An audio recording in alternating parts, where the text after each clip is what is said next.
Olá, bom dia. Hoje é segunda-feira, 26 de setembro de 2016. Eu sou o Rogério Conde e esse é o Bom Dia Baixada ao vivo pela Santa Cecília TV.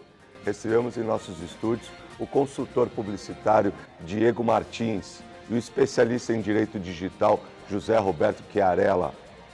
Aos nossos convidados, obrigado por terem atendido o convite. É um prazer recebê-los aqui nos estúdios da Santa Cecília TV. Vamos às notícias.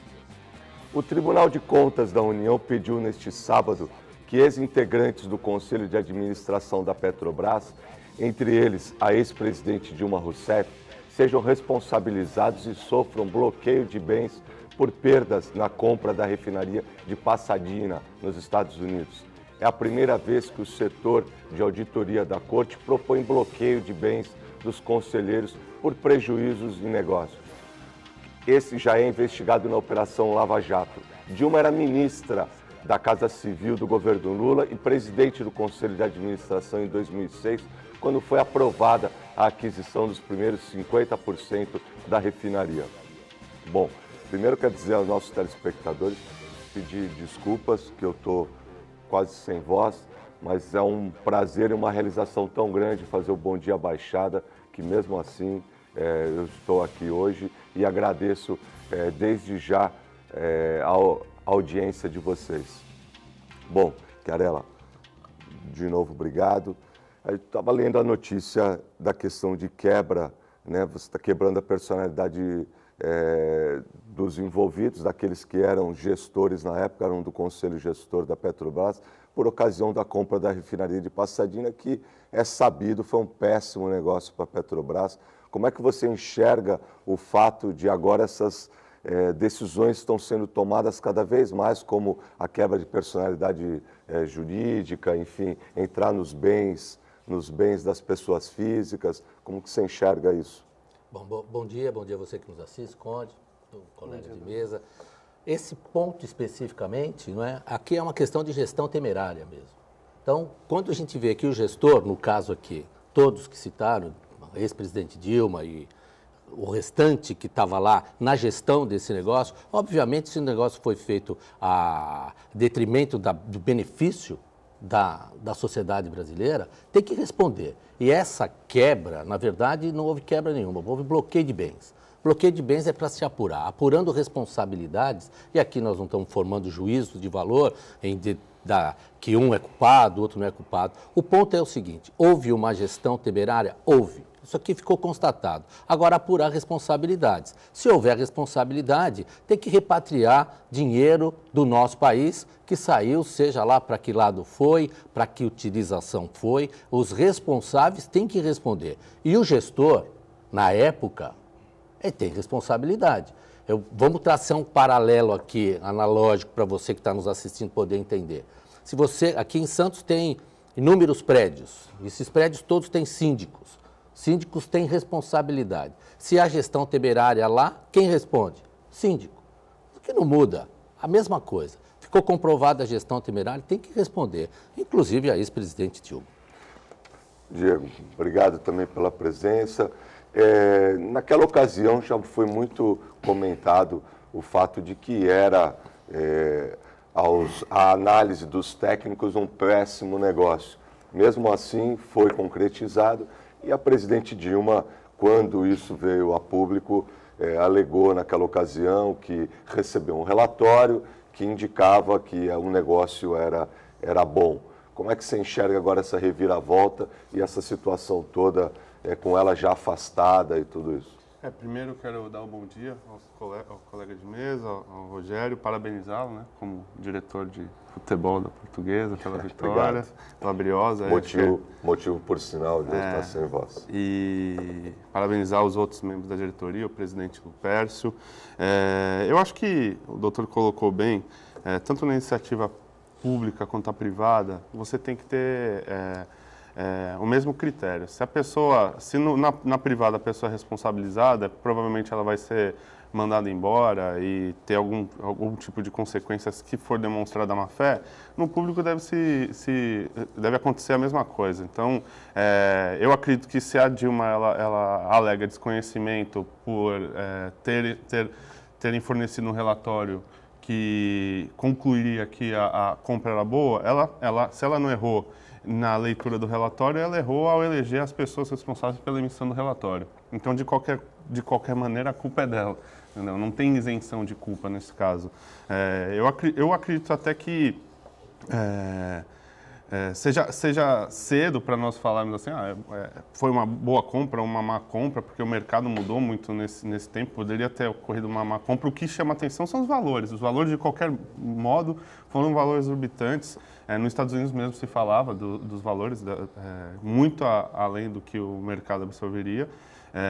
Mas eu acho que ela tem que ser responsabilizada e será responsabilizada com certeza. Acredito que a investigação que a sociedade clama é para que realmente aproveitar essa situação toda da Lava Jato e fazer com que... O problema, hoje eu acho que é tanta coisa que eles aprontaram que a gente começa até a ficar anestesiado, não sabe qual assunto que eles estão sendo acusados, mas é isso, é aquilo.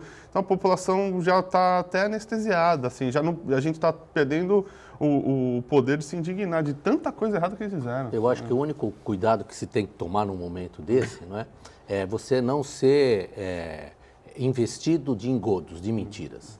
E a apuração, tanto na Operação Lava Jato, como qualquer outra operação que venha deflagrar a verdade dos fatos, seja ela como dentro, claro, de dispositivos legais, para trazer ela à tona, é isso que a população quer. É isso que os jovens desse país querem. Nós precisamos mudar esse aquele contexto. sentimento de tirar o país a limpo, né? A transparência, né? Passar o país a limpo. A transparência. E falando em Lava Jato, nós temos uma nota. A Polícia Federal deflagrou a 35ª fase da Operação Lava Jato agora pela manhã. O ex-ministro Antônio Palocci foi preso com apoio da Receita Federal. As equipes policiais estão cumprindo 45 ordens judiciais, sendo 27 mandatos de busca e apreensão e 3 mandatos de prisão temporária e 15 mandatos de condução coercitiva. Nesta fase da Operação Lava Jato, são investigados indícios de uma relação criminosa entre o ex-ministro da Casa Civil e da Fazenda, o comando maior da empreiteira do país. Segundo a Polícia Federal, o investigado principal atuou diretamente como intermediário do grupo político do qual faz parte perante o grupo Odebrecht. São apuradas as práticas, dentre outros crimes, de corrupção, associação criminosa e lavagem de dinheiro. Bom, acho que essa era uma notícia que acordamos com ela. Nós acordamos com ela e, de certa forma, existia até para aqueles que acompanham a Operação Lava Jato, existia até uma expectativa de quando isso iria acontecer, haja vista o ator político importante que foi o Palocci nos governos do PT, né? Um homem com grande influência, um grande articulador de bastidor e homem de confiança da cúpula do PT. Vocês acham que ele vai permanecer por algum tempinho até o... Eu fico aqui imaginando quem faz parte da lista da Lava Jato, como é que o coração não deve estar nessa hora, né? Falou, está chegando minha hora, não está chegando a minha hora. Está chegando cada vez mais perto. Eu estou ficando preocupado porque pegou o Manteiga, foi ministro da Fazenda, pegou o Palocci. E será que vai chegar no Meirelles também? Porque está indo... O Meirelles acho que foi antes ou depois do Palocci, eu não lembro. O ministro da Fazenda. Foi no governo Lula, depois, né? Isso.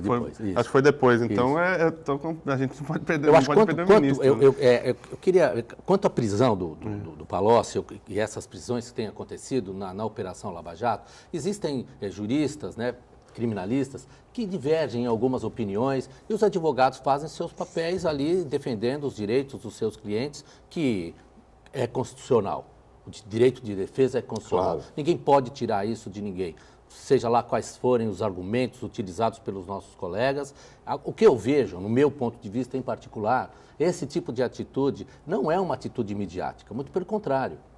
Porque quem vai deferir a prisão é um juiz de direito. Exato. Se é um juiz de direito, ele está cumprindo a legalidade. Exato. E se entende que não cumpre a legalidade, você como operador, nós como operadores do direito, vamos buscar nos tribunais superiores a quebrar essa ordem de prisão. Agora, quando há, e nós sabemos disso, e aqui não tem o porquê esconder, a dificuldade que se tem de juntar conteúdo probatório para manter um criminoso na cadeia. Claro. Então, quando você tira esse criminoso, ou esse eventual criminoso, que está sendo investigado, não é? Para poder dar segurança no conteúdo probatório, para mantê-lo ou não mantê-lo preso, é o caminho que tem que tomar. E a Lava Jato tem colocado isso. E o que me chama a atenção é sair aí às ruas, que a gente tem visto, contra o juiz Sérgio Moro. Sim. Espera um pouquinho. Mas eu É acho outra que isso, coisa, né? Eu acho que isso a gente está... É uma movimentação de um segmento da sociedade que foi contra as mudanças que ocorreram. Mas é bom alertar a população que está dentro da legalidade. Como ocorreu agora nos Estados Unidos, é uma manifestação, não sei se vocês acompanharam, em Nova York, pró-Lula. Bom, depois você foi buscar... Você vai para Nova York... Você vai buscar lá o presidente da instituição americana, tudo, é alguém ligado ao MST, algum benefício. foi fundador do PT. Sim. Então você vê que é todo um movimento orquestrado. Mas com relação à Lava Jato, eu acho que o juiz Sérgio Moro aqui cabe enaltecer. Eu já escutei comentários de todos os lados, outros operadores do direito também, fazendo comparações, mas foram todos operações precisas cirurgicamente. Baseadas na lei. Você fazer o que está acontecendo e fazer uma operação desse grau de complexidade, atingindo as pessoas que estão atingindo, elas perdurar até o momento atual, é porque esses conjuntos comprobatórios e todas as ações estão sendo tomadas observando a lei. Até porque nós temos aqui, fazer um parênteses, mas nós temos o maior empreiteiro, um dos maiores empreiteiros do mundo, alguém com acesso às bancas de advocacia mais prestigiadas que existam, atrás das grades, como Marcelo Odebrecht. Sim, perfeitamente. Né? E outros também. Eu acho que isso é uma... a gente tem que enaltecer esse trabalho que está sendo desenvolvido. O juiz Sérgio Moro, o que chama a atenção é a atuação dele, que ele se preparou muito para esse momento. Né? Eu li um pouco sobre o preparo, né? Não é de hoje que a especialização dele nessa questão de lavagem de dinheiro, ele é um especialista em lavagem de dinheiro.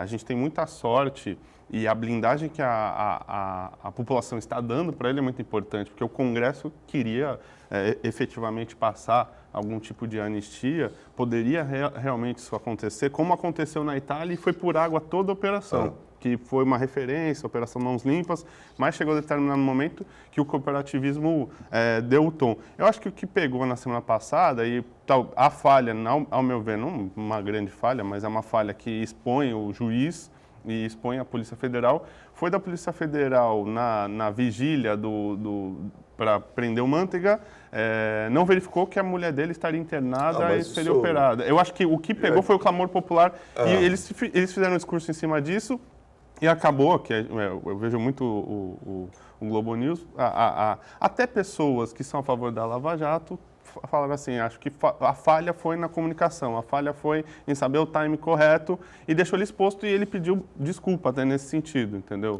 Mas eu acho que isso não é... Acho que foi mais nesse sentido. Uma triste coincidência. Infelizmente. Mas não questionando a operação. Isso não quer dizer que os fatos não tenham ocorrido e que não houvesse a necessidade de chamá-lo, enfim. Mas nós vamos precisar ir para um breve intervalo. Fique aí que a gente volta já. Estamos de volta com o Bom Dia Baixada. As eleições desse ano serão as primeiras após a reforma eleitoral do ano passado. A nova lei estipula que para um candidato a vereador seja eleito, é necessário um total de pelo menos 10% do coeficiente eleitoral, que é a divisão do número de votos válidos da eleição pelo número de cadeiras na Câmara Municipal. Isso fez com que os partidos pedissem aos eleitores para que não pratiquem o voto de legenda. Isso porque, com a reforma, o voto na legenda contribui para que o coeficiente do partido, mas não ajuda os candidatos a vereador a alcançar os 10% que são necessários para serem eleitos. Bom, Diego, essas mudanças todas, você que faz assessoria para candidatos e tudo, essas mudanças estão refletindo na estratégia política, não só dos partidos, mas principalmente dos candidatos também. Que outras mudanças você entende na sua área, por exemplo, são redes sociais e tudo? Como é que você está vendo a atuação dos candidatos? A mudança drástica que a gente vê, a mudança do comportamento fora todas as restrições, a questão da limitação da doação da empresa. Isso mexeu na coluna vertebral de toda a campanha política, porque a gente tinha a cultura de fazer uma campanha política com alguma condição. Hoje está muito difícil obter recurso, isso somado às limitações visuais que você tem da rua, né, que você não pode deixar um cavalete, não pode deixar outros elementos, a placa de casa é uma medida, a placa de rua é outra medida, o adesivo de carro é uma medida, tem diversos critérios e diversas limitações somadas à questão da doação para a empresa que dificultaram muito. Na questão das redes sociais, acho que a legislação continuou muito parecida com a da última eleição. Tem a proibição no período eleitoral do anúncio no Facebook. É curioso até a gente trazer aqui a discussão. Tem um candidato, que até conversei com ele, ele optou em conscientemente fazer o anúncio no Facebook, tá? Porque ele viu que era mais barato ele tomar a multa do que ele fazer qualquer tipo outra coisa em relação ao marketing. Ele mensurou isso, comparou com a multa que a Marta tomou em São Paulo, nesse sentido, que foi de R$5.000, falou, opa, eu não tenho dinheiro para contratar meninas, equipe de rua, bandeira. Eu no Facebook, eu vou atingir quem eu tenho que atingir e comunicar meu número. Então, vou arriscar, vou ser multado. A hora que eu for multado, eu retiro, vejo se vale a pena tomar reincidência. Mas é uma análise de valor, porque existe a penalidade, mas às vezes até a penalidade ela vale a pena para o cara financeiramente, entendeu? É complicado, né?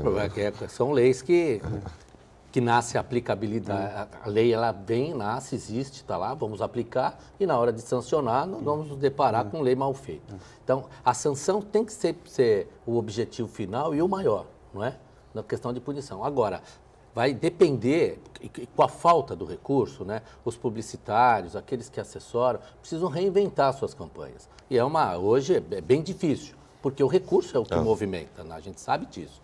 Mas, em compensação, quando se trata de redes sociais, nesse caso específico, vai depender muito do candidato, qual a imagem que ele quer passar. Se é passar a imagem daquele que não cumpre lei e que aproveita, você imagina o que, eventualmente, ele possa fazer quando ele estiver lá. Se ele descobriu essa brecha, o perfil dele é um pouco questionável. E assim, é uma pessoa corretíssima. E eu fiz esse questionamento para ele que você fez. Então, do ponto de vista ético, não sendo correto, porque você está infringindo será uma que lei... Essa imagem que ele quer passar? Conscientemente. Ele está infringindo uma lei conscientemente. E daí o critério é assim, qual que é o bem tutelado pela lei no caso? Qual que é? Deixar todos no mesmo nível. Essa foi a ideia. Né? No mesmo nível e não beneficiar financeiramente aquele. Mesmo que seja pouco, ele está tendo algum tipo de benefício financeiro. A penalidade é pouca no mesmo sentido? Na visão dele, é pouca no mesmo sentido e vale a pena correr o risco. Então, daí você tem a análise do legislador, quer dizer, valendo o risco de ser penalizado, quer dizer que a lei não está bem feita. E vamos entender o que rescinde disso. Exatamente. E o que decorre disso. Porque a decorrência disso, num primeiro ato, num segundo ato, pode gerar algum problema futuro quanto à condição de candidato. Então, precisa tomar uma certa precaução nesse sentido. O que é mais importante é que esse momento agora, e as redes sociais se prestam a isso, a internet se presta a isso, nasce livre, é livre, deve permanecer livre, presta um momento de manifestação, é que aquele que dá ao candidato, quando eleito, a legitimidade de representação, tem que estar atento.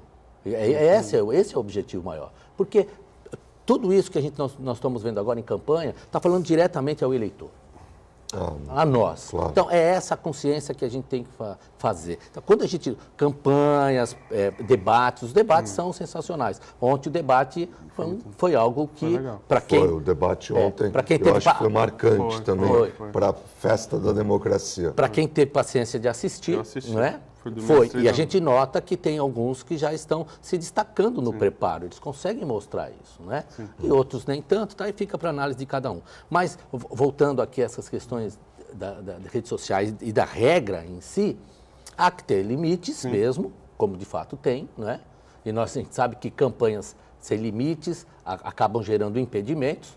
Nós temos a OAB aqui em Santos, gerou isso, nós sabemos disso, e acabou com um final dando a punição, e a punição revertendo a situação, né, que estava acontecendo naquele momento. Isso não é diferente no cenário político nacional. Aqui, nós estamos falando no nosso município e os grandes municípios. São Paulo, por exemplo, também, né, com a questão da Marta. A grande ferramenta hoje é a internet, são as redes sociais. O que é interessante até trazer para o telespectador, que não é conhecido e também a legislação não prevê da maneira... Não tem nenhuma previsão, a legislação eleitoral, no caso, por exemplo, a gente chama de contra-inteligência. A contra-inteligência ela se divide em duas maneiras no marketing político digital.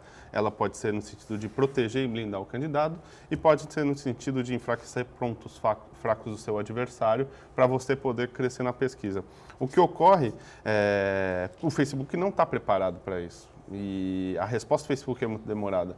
E a justiça eleitoral não é uma justiça especializada. Geralmente, nas cidades pequenas, nas médias também, é um juiz de uma vara comum que é pego também para atribuição do juiz eleitoral. Então, ele não tem o conhecimento necessário de quanto aquela decisão dele influencia no pleito, efetivamente. E o que acontece, por exemplo, você cria uma página fake e põe um vídeo lá e anunciam. Alguns põem lá R$1.000. Num dia a cidade toda está ciente, a tua candidatura foi por água. A justiça não responde a tempo, entendeu? Isso é muito sério. E a justiça não se adequa... Mas essas ferramentas também legais, assim, de você coibir, fazer, elas precisam ser aperfeiçoadas também, com a mesma velocidade com que as pessoas... Mas nós vamos precisar, mais uma vez, por um rápido intervalo. Fique aí que o papo está muito bom aqui, mas nós voltamos já. Estamos de volta com o Bom Dia Baixada. O Internet Banking representa 54% das transações bancárias. De acordo com a Federação Brasileira dos Bancos, as contas com serviços online saltaram de 56 milhões em 2014 para 62 milhões em 2015. Além disso, as transações por celular cresceram 138% em relação a 2014, totalizando 11,2 bilhões de operações. Após 5 rodadas de negociações sem consenso, a greve dos bancários completa 21 dias hoje. Os bancos oferecem 7% de reajuste, o que leva a 2% de perda salarial e um abono de R$ 3.300. Os bancários pedem o dobro, um aumento de 15%, que proporciona ganho real de 5%, considerando a inflação. Senhores, nós estávamos falando no bloco anterior da questão de internet, dessas ferramentas todas, e agora mais uma ferramenta de tecnologia que veio para beneficiar as pessoas, né, uma evolução da forma como as pessoas vivem em sociedade, essa relação com as instituições bancárias. O caso, por exemplo, que a gente percebeu agora, um número aumentando significativamente em operações com as instituições bancárias, instituições financeiras, através das ferramentas digitais. Isso é mais um problema, né? A gente facilita de uma forma, mas, por outro lado, como tudo na vida, tem também os prós e os contras, né? Eu acho que a tecnologia ela não pode ser a vilã dessas histórias. E a bem da verdade não é. A tecnologia veio para nos facilitar. Agora, quando a gente pega uma greve bancária, né, a gente tem que parar para entender o momento político da greve. Exatamente. Porque a greve por si só, aqui em falar, não vou discutir aqui questões sindicais, qual o ganho, qual a perda, quanto que o banco ganha, quanto que o banco perde. Não quero entrar nessa questão de mérito aqui, não. Quero entrar na questão política mesmo. O que tem acontecido é que, quando nós temos a internet para eventualmente facilitar a vida e ela diminui o impacto que uma greve bancária possa ter na vida do cidadão, não é uma verdade, é uma meia-verdade. porque ela tem influenciado verdadeiramente a vida daqueles que precisam pagar suas contas, são menos favorecidos. Então, você paga pela internet, se não tem acesso, não paga. E outra coisa, se a conta está atrasada, eu não tenho como, tenho que ir à boca do caixa. Exatamente. Então não é bem assim. E hoje está todo mundo vivendo numa condição econômica, num país, a gente sabe como está, que eventualmente possa atrasar suas contas. Então, o que acontece disso tudo? A própria OAB, em São Paulo, entrou com uma medida judicial e conseguiu que os advogados possam ser atendidos nos postos bancários. Por quê? Os alvarás, os levantamentos, tudo isso tem caráter alimentar. Os advogados, as pessoas vivem disso e os clientes também precisam daquele dinheiro. Então, a ideia, eu digo o seguinte, tudo que a tecnologia cria de problema, ela dá de solução. Agora, qual o posicionamento disso? Tem que ter uma intervenção direta e colocar lá os seus 30% para funcionar, para atender. O contrato que se faz com né? o Não mínimo. dá para simplesmente... E contrato que se faz com o banco é contrato de consumo.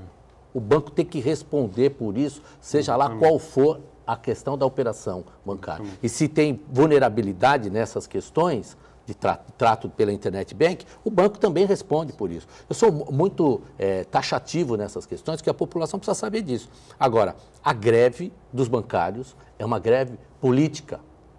E a database dele prejudica, porque é sempre, acho que é setembro, porque eu como trabalho com política há muitos anos, coincidentemente, eu sei... lembro de pelo menos 3, 4 eleições aí seguidas que tem greve no banco. Agora vocês devem lembrar também qual foi o ano que não teve. Eu não lembro. Então, todo ano tem. Inclusive, eu escutei um conhecido falando assim, pô, a gente precisa colocar a greve dos bancários na agenda da cidade, na agenda oficial da cidade. Exatamente. Para todo mundo já se preparar, porque é um absurdo tão grande. No meu entendimento, isso precisaria ter, sim, uma fiscalização, um acompanhamento de perto, para que você desse um mínimo de condição para a população continuar. Eu posso arriscar aqui? Essa greve ela vai acabar, no final das contas, a negociar os dias parados. Vai acabar sendo isso, porque já são 21 dias. 21 dias, segunda-feira, dia 3, acaba a greve. O trabalhador vai ser descontado, vai virar moeda de troca. Toda greve de bancária acaba por esse mesmo motivo, nesse mesmo sentido. Então, a gente começa a perceber que nós aqui, que dependemos da instituição bancária, somos manipulados por esse momento. Vão ter que negociar os dias parados, não vão? Bom, vai virar moeda de troca, não tenha dúvida. E o que faz o banqueiro? Tem internet bank para poder... Né? Hoje você, a bem da verdade, gente, essa análise tem que ser feita. Você vai no caixa eletrônico, você paga a conta, você digita o número, você faz todo o serviço que o caixa fazia antes e ainda paga. Essa é a realidade que nós estamos vivendo hoje. Então, eu pago a tarifa e exerço a função de um caixa de banco. Exatamente. A margem de lucro aumenta muito ainda maior, mais, né? Muito maior. Mas a conveniência também, eu sou fã do celular, também. Tira a foto do código de barra, já lê, já paga, põe o número, já era, entendeu? Evita as pessoas falarem. Com mais dinâmica, com uma autonomia. Sensacional. Você se sente mais... Então, agora não pode enfraquecer esses movimentos, né? Que eu não sou a favor de nenhum tipo de greve. Né? Eu acho que tem direito. Sim. E quando elas são legítimas, tudo bem. Eu não vou arriscar nenhum palpite contra a legitimidade desta. Mas acho que já passou da hora, tem que voltar já. Não, eu acho que aquilo que a gente conversa sobre, eu não vou dizer que é um serviço, não sei se dá para a gente classificar como um serviço essencial totalmente, mas você tem que ter um mínimo. Eu acho que toda greve precisa ter, você mobiliza, você demonstra a insatisfação de uma categoria, mas você continua prestando serviço. Exato. Nem que de forma mais lenta, em quantidades menores, mas você não pode simplesmente colocar um cidadão plantado na frente de uma agência e falar, não, aqui ninguém entra. Então. E você precisa ver um exemplo assim, como as categorias acabam pagando, o que está acontecendo nas lotéricas, as filas que as lotéricas têm por causa da greve de bancários. Não, que você consegue? Vai chegar em alguém. O correio, que muitas vezes é um posto de correspondência bancário do Banco do Brasil também.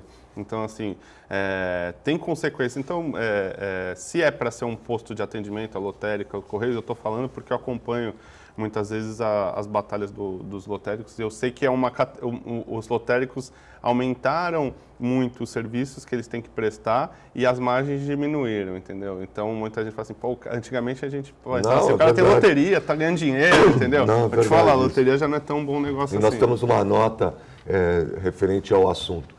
Um referendo nacional na Suíça determinou nesse domingo que o serviço de inteligência tenha controle da internet, espionagem de e-mails e gravações telefônicas para rastrear hackers e extremistas violentos. Segundo a imprensa suíça, 65% votaram a favor das novas regras. Até agora, as autoridades da Suíça podiam usar apenas informações públicas ou dicas de funcionários para monitorar as atividades pelo país. Os defensores da nova lei afirmam que a mudança é necessária para combater crimes cibernéticos e evitar ataques terroristas. Já os opositores dizem que a determinação vai esgotar as liberdades civis e trazer pouca ajuda contra o terrorismo. Está aí mais uma medida pontual, nesse caso na Suíça, que tem uma característica e uma tradição por ser um país que toma algumas medidas sempre muito a favor. Mas precisamos pensar a cabeça do suíço, né? É uma grande diferença. Exatamente. Mas a gente...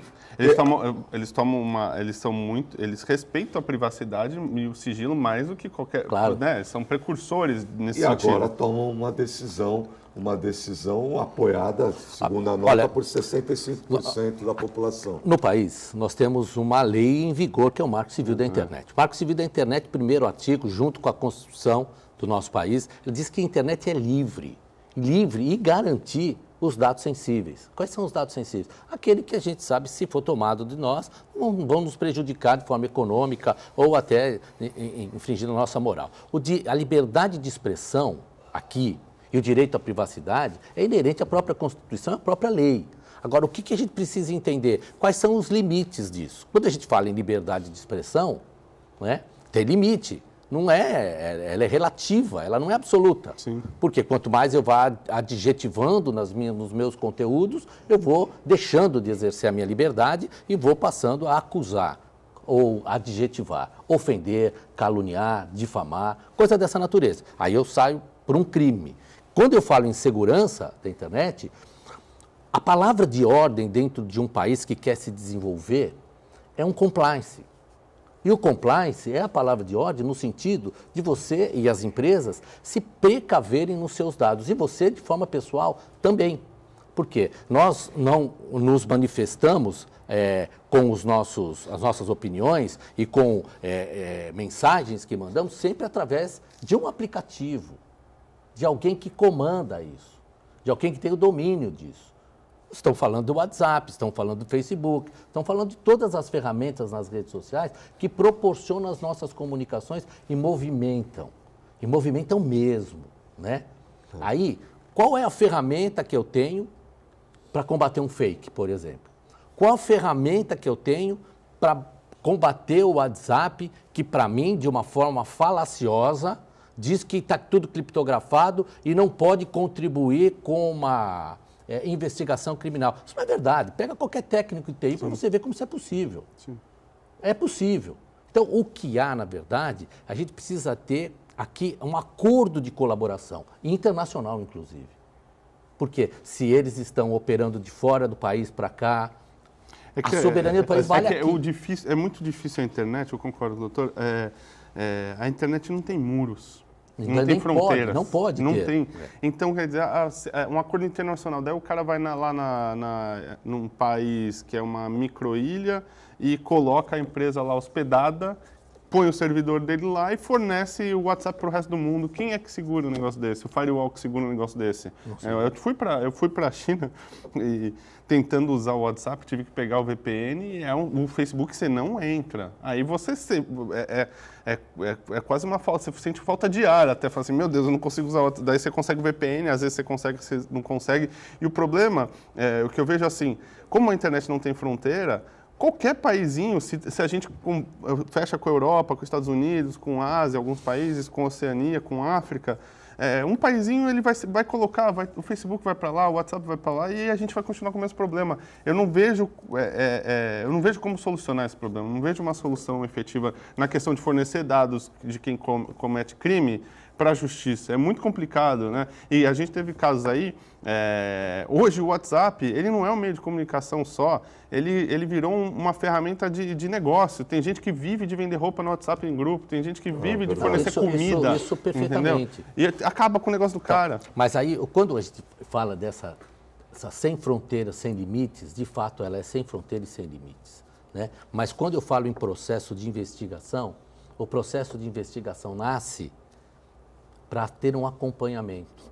E é esse acompanhamento que não quer dar. E quando eu falo de específico, eu estou investigando determinada pessoa especificamente. Eu não estou falando de maneira global. Esse é o ponto. Porque a ordem, quando vem a ordem da autoridade, é para aquele ponto, para aquele lugar. Eu não posso fazer isso. Essa é a diferença. Sim. Não é buscar o pretérito. Sim. Entendeu? Não é isso. Na verdade, seria como se fosse o grampear um WhatsApp, no sentido. Seria mais ou menos isso mesmo. Entendi. Então, eles falam assim, todo mundo aqui que usa o WhatsApp recebendo as suas mensagens. Agora as suas mensagens são criptografadas. Isso. Então, é uma chave de segurança na mensagem, ela caminha em segredo isso. E uma chave aberta que o outro tem, lê e assim por diante. Todo mundo sabe que criptografia se quebra a qualquer tempo no meio do caminho. Então, para inglês ver. Nem eles mais veem. Então, eu acho que...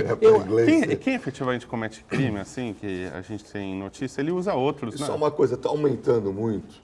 Vocês estão mais nessa linha, vocês sentem que está aumentando, está igual, ou as pessoas estão tomando mais cuidado em não enviar informações? Eu acho que tem modalidades novas de crime, por exemplo, como sequestro de dados de grandes empresas. Tudo isso tem acontecido muito. E, claro, que tem que ficar em sigilo, porque isso depõe com a segurança da empresa. A empresa não divulga um negócio desse. Por isso que tem esse compliance, os técnicos de TI estão cada vez se aprimorando mais, necessário se aprimorar mais para garantir. A moeda que se paga esses resgates, para resgatar esses dados bloqueados de uma empresa, por exemplo, numa empresa de logística, que está lá com seus dados todos presos, sequestrados, né? Você chega e não consegue entrar porque o cara criptografou tudo. Ele vai pagar sequestro, né? Vai pagar em Bitcoin, moeda Exatamente. Que circula na internet. E você não consegue identificar onde o cara está hospedado, nada. E aí, nós escrevemos recentemente um artigo falando da Deep Web, desmistificando a questão da Deep Web. Deep Web não tem nada de proibido. Deep Web é um sistema diferenciado onde você não navega na linha normal que nós navegamos. O Google não acha, né? Não acha. Só que aí, quando você mais se aprofunda nessas camadas, aí que você fica cada vez mais vulnerável, que você precisa ter um conhecimento técnico maior. Exato. Entendeu? Então, o universo da internet... Onde rola a questão, daí eles falam, tem muito tráfico de droga na Deep Web, mais uma coisa de informação, de troca de informação de droga, como tem de outras coisas ilícitas, ele é usado para tudo. E outro, como tem vendedor de droga na esquina. Exatamente. Então, isso tem como se apurar e como se buscar. Claro que vão se criando dificuldades, mas nesse caso específico aqui, quando a gente está falando em quebrar para todo mundo a segurança da internet com os seus dados, né? Primeiro que nós temos que começar a saber o que nós escrevemos. O que torna público e o que não torna público. Mas me chamou a atenção por ser a Suíça e tudo, por ter 65% aprovando as medidas. Eu achei o suíço, apesar da Suíça não ter passado por nenhum caso de terrorismo, eu acho que o critério talvez se nós, brasileiros, estivéssemos passando por algum caso de terrorismo, nosso juízo de valor fosse outro. Você começa, próximo. Eles estão protegendo a vida. Você começa a ficar o critério é outro, né? Nós vamos precisar ir mais uma vez para um breve intervalo. Fique aí, a gente volta já. Estamos de volta com o Bom Dia Baixada. Em 2015, 23% dos trabalhadores americanos relataram fazer parte do trabalho remotamente. Segundo dados do Departamento de Estatísticas Trabalhistas dos Estados Unidos, no Brasil, o empregado que trabalha em casa tem todos os direitos trabalhistas e previdenciários garantidos, apesar do reconhecimento pela CLT. Ainda não existe legislação específica para a modalidade e, por isso, a empresa não pode fazer distinção de funcionários que exerçam a mesma função em casa ou no escritório. Bom, Vocês acham que isso é o futuro? Você acha que esse é o futuro do emprego? Você poder ter essa flexibilidade e fazer em casa, no Nós trabalho? estamos aí numa grande discussão, né, no Senado Nacional das reformas trabalhistas que foram lá para metade do próximo ano, adiaram, uma questão do cenário político mesmo. Nós estamos falando de mudanças de comportamento. E quando fala em mudança de comportamento, a gente tem que estudar gerações que estão entrando no mercado de trabalho. E isso ainda foi aquilo que a gente tentou desenvolver numa defesa de tese de mestrado, que está todo o teletrabalho mesmo, de algo voltado para o trabalho não presencial. É óbvio que esse tipo de trabalho não tem uma abrangência de todos os trabalhadores, mas de grande parte da nova geração que entra no mercado de trabalho, que é a chamada geração Z, que é essa geração que está logada o tempo todo, que nasceu, são nativos digitais, nasceram com a internet. Então, está aí a internet de novo na nossa vida. Não vamos ficar sem, não tem como, não se muda isso. E aí se fala em trabalhar em casa, o chamado home office, que na verdade deixou de ser esse conceito técnico de teletrabalho como o trabalhar em casa. Não se trabalha em casa. Hoje é o Anywhere Office, se trabalha em qualquer lugar, através de um dispositivo. Então eu posso trabalhar em qualquer lugar. E quando eu vejo isso, a gente entende que no nosso país, o artigo 6º da CLT, ele assegura ao trabalhador. Ele diz que qualquer teletrabalhador se assemelha a um trabalhador convencional comum. Pronto, tudo bem. Só que a gente tem que entender que dentro da justiça trabalhista, aqui no nosso país, nós temos uma dicotomia. Qual é a dicotomia? Trabalho subordinado, que é aquele por dependência, CLT, toda proteção, ou trabalho autônomo, nenhuma proteção. E a proposta que nós defendemos na relação, nessa nova relação, que foi o tema do mestrado, que é a influência da geração Y e Z no novo formato de produção do teletrabalho, home office e office, né? E no Brasil e na Argentina. Pegamos a América Latina para estudar. A Argentina também já desenvolve o PROPET lá, que é, através do Ministério de Seguridade Social, um desenvolvimento. Mais ou menos que o Brasil. Você acha que a Argentina é nesse ponto? Um passo a mais. Um passo a mais. Eu entendo. Só que nós temos muito mais teletrabalhadores que eles. Porque esse projeto, é assim, a empresa que quer aderir a isso, vai ao Ministério e ele faz um compliance antecipado. Lá tem as regras para minimizar esses efeitos. E a nossa proposta nesse estudo foi trazer um terceiro elemento para isso, que é o que se usa na Europa, na Itália, que é a parasubordinação. É uma mistura da subordinação, da autonomia, para criar uma terceira. Então, isso faz com que precisa ter, aí começa a mexer em pontos que são difíceis de discutir, as questões de relação sindical, não é? Porque o que a gente tem que entender é que é uma linha desuniforme nas relações de trabalho, como sempre tiveram, que é esse entendimento. Só que uma CLT é muito antiga. Sim. Eminentemente feita na época agrária. E hoje, o nosso sistema agrário está informatizado. Veja as colheitadeiras, que elas são informatizadas. Eu acho que primeiro, quando eu tenho uma preocupação, assim, eu posso dar um depoimento até pessoal, o Rogério sabe, eu tinha uma agência de marketing e tinha 40 clientes, tinha 16 colaboradores, 15, e em determinado momento eu fiz conta. E vi que é o seguinte, se eu ficasse sozinho, e estava indo tudo bem, não foi nem, estava mal, não, eu estava bem. Se eu ficasse sozinho, eu ia ter muito mais liberdade de tempo, o Rogério sabe que eu gosto de viajar, do que se eu mantesse toda aquela estrutura, porque quando eu tenho uma estrutura e tinha que ir lá todo dia para as coisas andarem, eu tinha que carregar aquela estrutura comigo, eu tinha que pagar aquela estrutura todo mês, eu lutava contra ela, entendeu? E eu optei justamente em ficar sozinho e trabalhar. Eu trabalho de qualquer lugar do mundo. O que eu faço aqui hoje, eu faço em qualquer lugar do mundo. E eu acho que a primeira evolução é a questão o ensino não estar se adequando às novas profissões. E muitas profissões surgiram que conseguem trabalhar à distância, né? E aí eu acho que o grande lance é as pessoas terem maturidade e terem disciplina para trabalhar à distância, né? A gente tem um timesheet que a gente chama, da pessoa ligar o computador e começar a contar o tempo que ela está online e trabalhando efetivamente, produção, quer dizer, meta. Então, mas o que eu acho legal, no meu ponto de vista da tecnologia, de toda essa discussão, em termos, aí eu comparo um pouco com o que a França faz, o que isso determina de qualidade de vida e longevidade para o cara. Entendeu? Sabe o que é o mais importante nisso, quando você falou em time shift, qualquer outra coisa? É você estabelecer as regras trabalhistas hoje como um contrato civil e fazer uma mistura disso. Essa é a ideia, é de flexibilizar. Você deixar para o colaborador administrar seu próprio tempo. Então, o que a gente faz com isso? Não importa o horário que ele está trabalhando. Eu falo em meritocracia. Adaptar, a gente precisa adaptar tarefa a e nova meritocracia. realidade, Exatamente. A realidade da evolução da sociedade, enfim, e aos trabalhos e tudo. Nós estamos chegando ao final. Eu quero agradecer a presença. Chiarella, obrigado por ter vindo, atendido o nosso convite. Espero que venha em outras oportunidades. Sou eu que agradeço, é sempre muito bom estar aqui com vocês e com a sua presença também. E parabenizar aí pelo grande feito da Portuguesinha. Opa, obrigado. Igor, também quero te agradecer a vocês. Vou aproveitar quebrar um pouco aqui e dizer aqui, ó.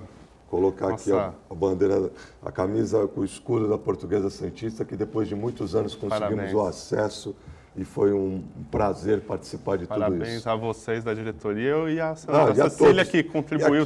E a Santa Cecília que televisionou praticamente todos os jogos. Está aqui. Foi muito bom e vamos continuar agora a Série A3. Obrigado, bom dia Baixada, volta amanhã.